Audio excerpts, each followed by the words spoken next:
Je partirai aujourd'hui de quelques enseignements de Sigmund Freud, Jacques Lacan et Fernando de Amorim, en lien avec le thème de cette journée, pour essayer d'ouvrir quelques voies sur ce que cela nous indique comme stratégie possible dans le cadre de la cure psychanalytique. C'est le principe de la contrainte de répétition qui a mis Freud sur la piste de la pulsion de mort. Il nous le dit dans son essai Au-delà du principe de plaisir, en indiquant qu'il reconnaît dans la tendance du système nerveux à maintenir constante l'économie psychique. La preuve, qu'il reconnaît là la preuve de l'existence de la pulsion de mort. Il introduit cette dernière en situant le conflit chez le psychonévrosé, non plus entre pulsion du moi et pulsion sexuelle, mais entre le moi et l'investissement d'objets. Il poursuit sa réflexion dans le texte Le moi et ça, où il signale qu'il y a une liaison entre les deux pulsions dont il avait parlé précédemment, vie et mort, mais qu'elles peuvent s'autonomiser. Il propose ensuite de ne plus mettre en polarité pulsion, vie et mort, mais amour et haine. Rapidement, dans ce texte, Freud évoque le sentiment de culpabilité inconscient que ressentent les névrosés, précisant que c'est un fort obstacle à la cure. Ce sentiment est issu de la différence, la tension entre les exigences de la conscience, pour ressembler au père, à l'idéal du moi, et les performances du moi.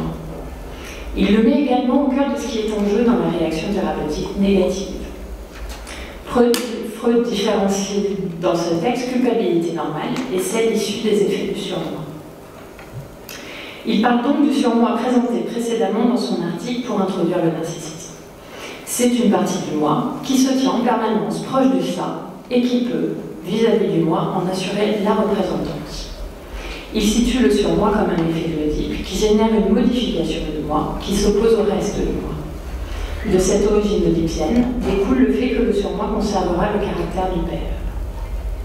Freud nous signale le double positionnement de cette instance qui, dit-il, n'est pas simplement un résidu des premiers choix de clé du ça, mais une instance qui a aussi la signification d'une formation réactionnelle énergique contre ceci. Par ailleurs, il lie l'idéal du moi et le surmoi qui forment ensemble la représentance de notre relation par là, je le cite. Il signale enfin que l'ambivalence amour-haine vient de la grande mobilité de la libido, qui va s'y conduire indistinctement dans ces deux voies, l'important étant d'éviter l'espace de libido et de faciliter les conductions. Cela explique aussi, dit-il, qu'elle puisse s'investir sur n'importe quel objet. Nous trouvons donc dans le travail de Freud plusieurs pistes à suivre. Il nous indique le lien entre les pulsions de mort et la figure du surmoi, entre le surmoi et l'idéal du moi, le surmoi et la culpabilité excessive, ainsi que le lien avec le complexe d'Oedipe.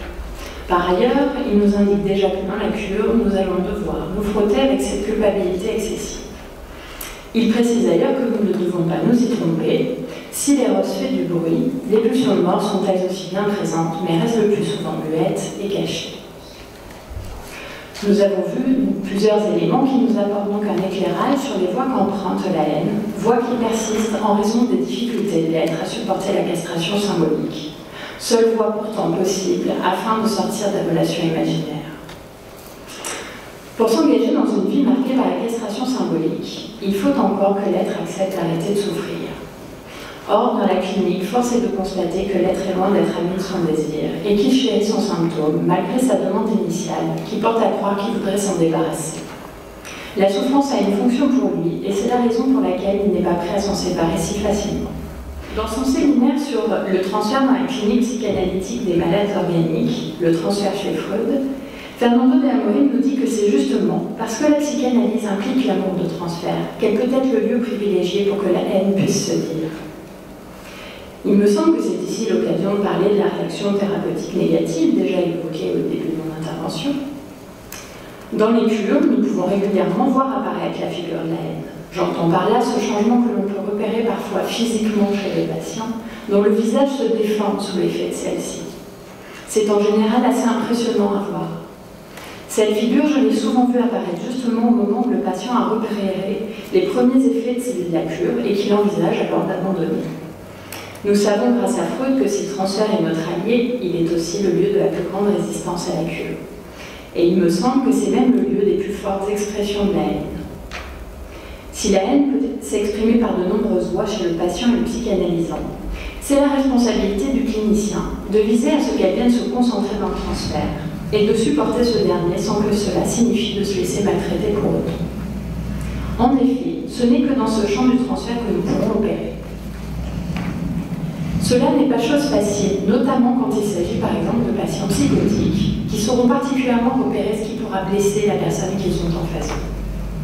Cette remarque nous amène du côté de la formation du clinicien et à la nécessité que la psychanalyse du psychanalyste soit sans fin, tant qu'il reçoit des patients, tel que le propose l'école du RPH. Nous voyons là en quoi ce sera nécessaire. Si le clinicien n'est pas intime avec son inconscient, il sera tenté de répondre à la haine, que ce soit par une violence dans ses propos ou en s'arrangeant pour rejeter le patient en brisant le lien transférentiel. Face à l'expression de la haine, le risque est d'entrer dans la relation imaginaire dans laquelle les patients tentent toujours de nous installer. Suivre le patient sur ce chemin revient à répondre à la demande de cet être, demande d'être maltraité, puisqu'il trouvera là l'occasion d'une répétition supplémentaire d'une jouissance destructrice. C'est un point important à souligner que la psychanalyse ne travaille pas avec l'imaginaire mais avec le désir.